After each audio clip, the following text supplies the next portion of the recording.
سلام دوستان، سال نو مبارک. امروز میخوام کیک زبرای 6 تخم مرغ بهتون یاد بدم. ابتدا تخم مرغامون رو میشکنیم، داخل این ظرف میریزیم.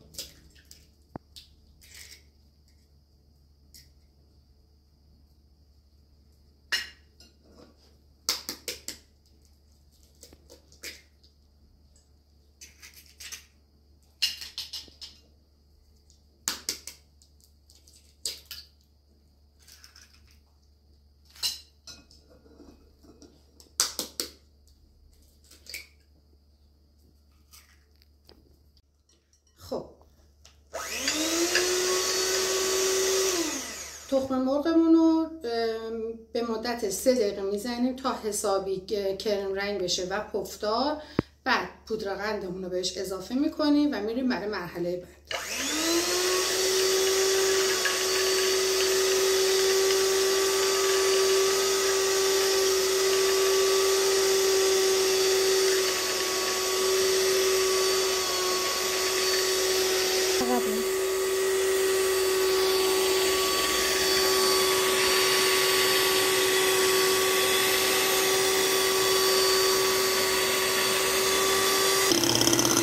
تخم مرغامون که به این حد کرم رنگ شدن، پودر قندمون رو کم کم بهش اضافه میکنیم.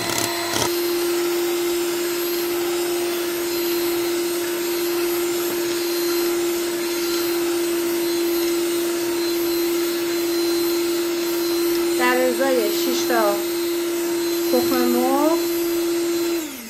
ازای 6 تا تخم مرغ 2 پیمونه پودر قند داریم. پیمونه های منم همون پیمونه های در واقع لیوانای فرانسوی مونه. این لیوانای من همون مثل اندازه لیوانای فرانسوی. 2 پیمانه پودر قند داریم ما.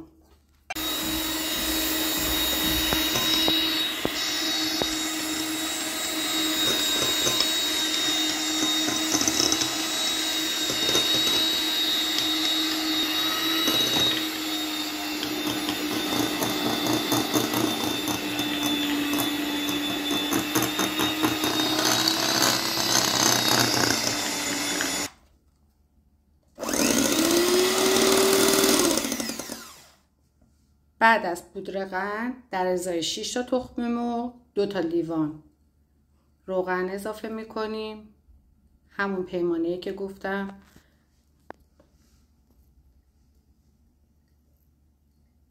به اندازه پیمانه لیوان فرانسوی که توی همه خونه ها پیدا میشه.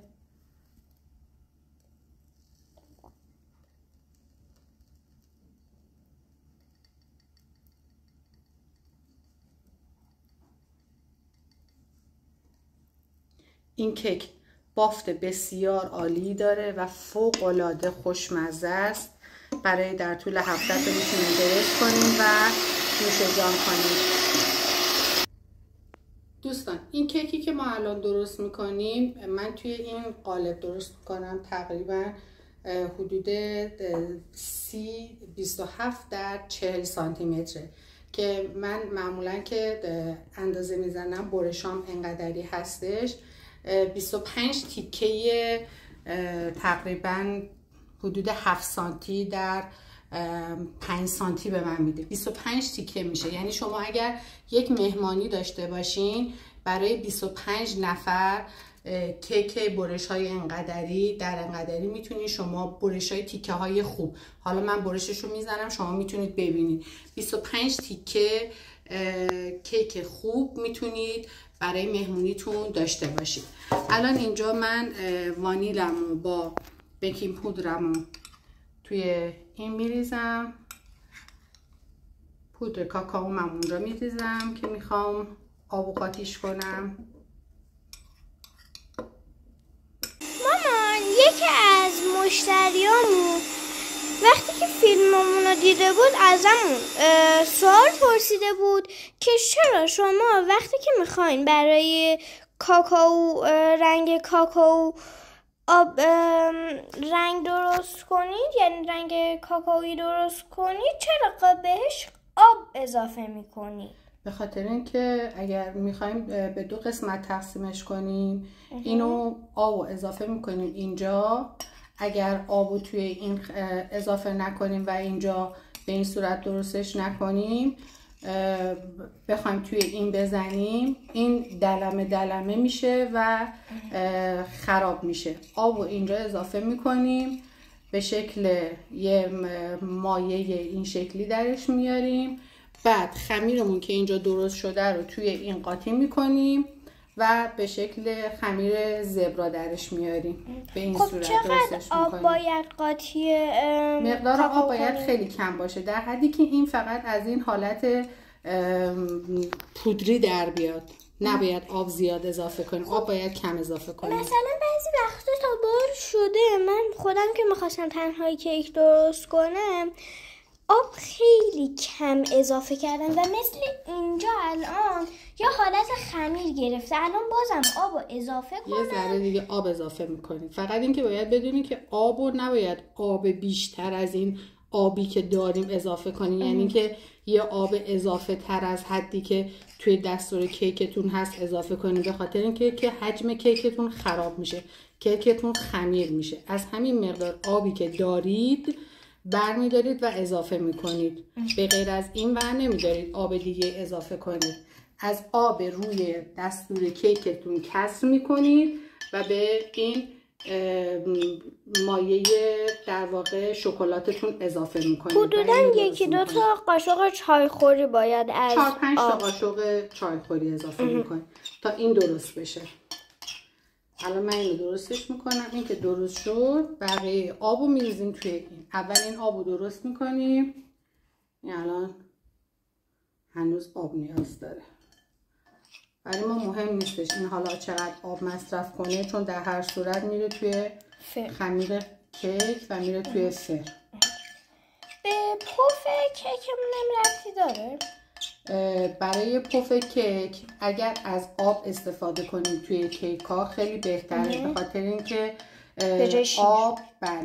آب پف کیک رو زیاد میکنه، ولی شیر به خاطر چربی که داره پف کیک رو میگیره، حجم کیک رو، بافت کیک رو میگیره و حجم کیک رو کم میکنه. اما آب باعث میشه که با کیک اسفنجی تر میشه و بافت کیک خیلی بهتر و قشنگتر میشه.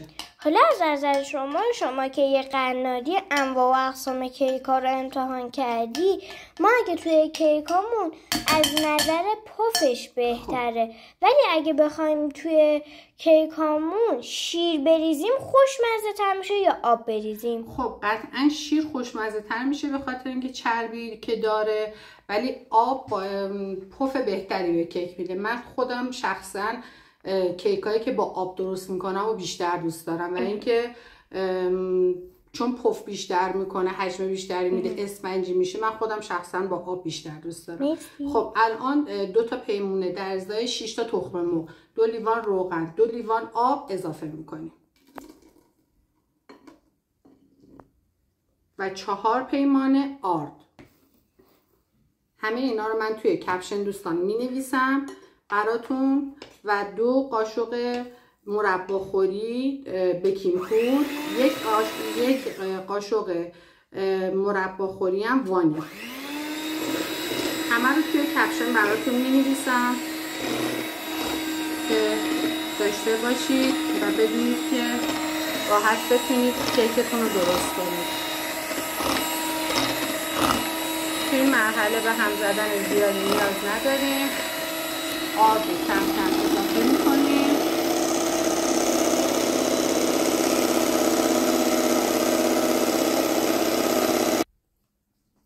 خب خمیرمون رو به 2 قسمت تقسیم میکنیم.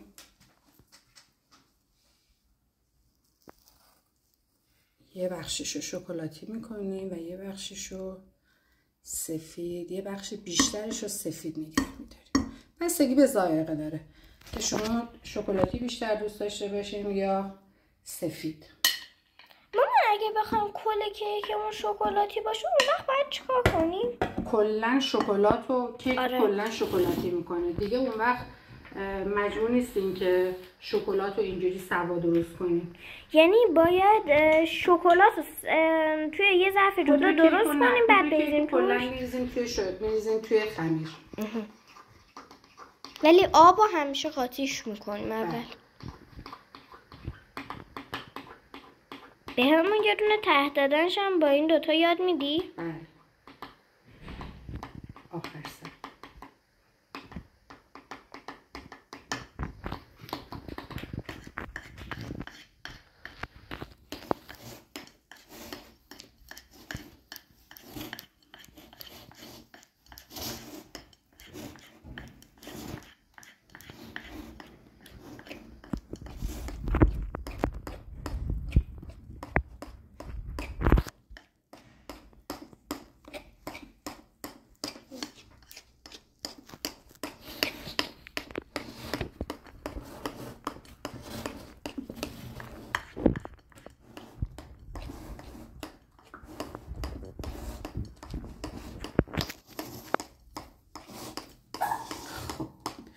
این خمیر ما الان کاملا آماده است.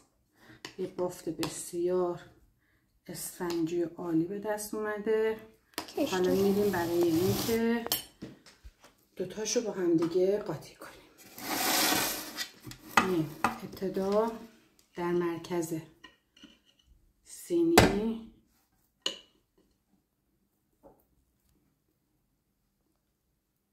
از این خمیر میریزیم.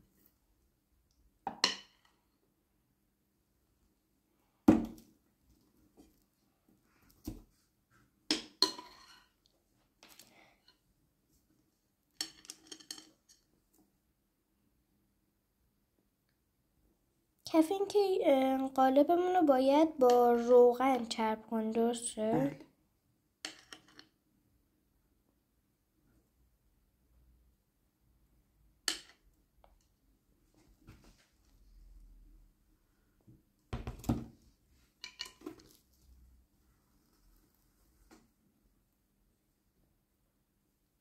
دوباره تو مرکز بعدی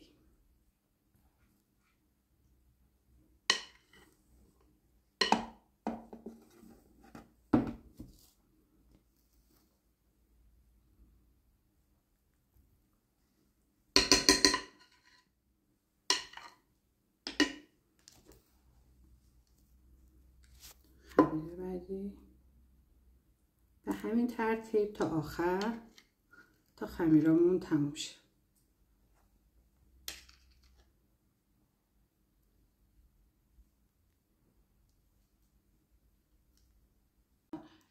خمیرمون رو لایه به لایه ریختیم، یه دونه خلال دندون برمی‌داریم. میخوایم این فرمی رو که میخوایم رو بهش بدیم.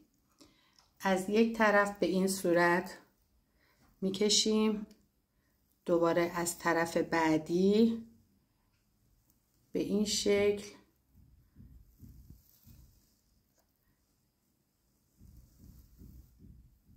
میکشیم و میاریم تا آخر.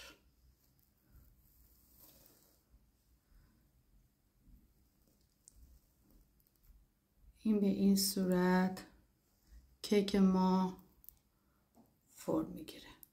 به اسم این مدل چیه؟ میگن کیک زبرا، به اسم کیک زبرا معروفه. این کیک از قدیم به اسم کیک زبرا معروفه. حالا اگه مثلا یکی از عضوهای کانالمون خیلی وسواس داشته باشه، بخواد قشنگ مثلا طرح کیکش تمیز در بیاد، اون میتونه چیکار کنه؟ یعنی مثلا این طبقه بندی که ما کردیم قشنگ تمیز براش در بیاد، اون باید چیکار کنه؟ به سلیقه خودش هر کاری دوست داشته باشه. فقط یه نکته خیلی مهم رو بهتون میگم.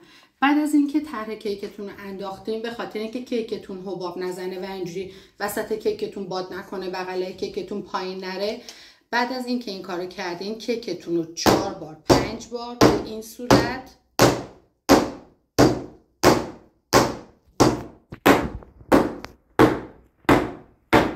دوربین بیار جلو، ببینین حبابا میادش بیرون. نگاه کنید، این حبابا به این صورت میاد بیرون و دیگه کیک شما یه جاش بالا یه جاش پایین نمیشه. کیک شما هم سطح پف میکنه میاد بالا. بریم توی فر.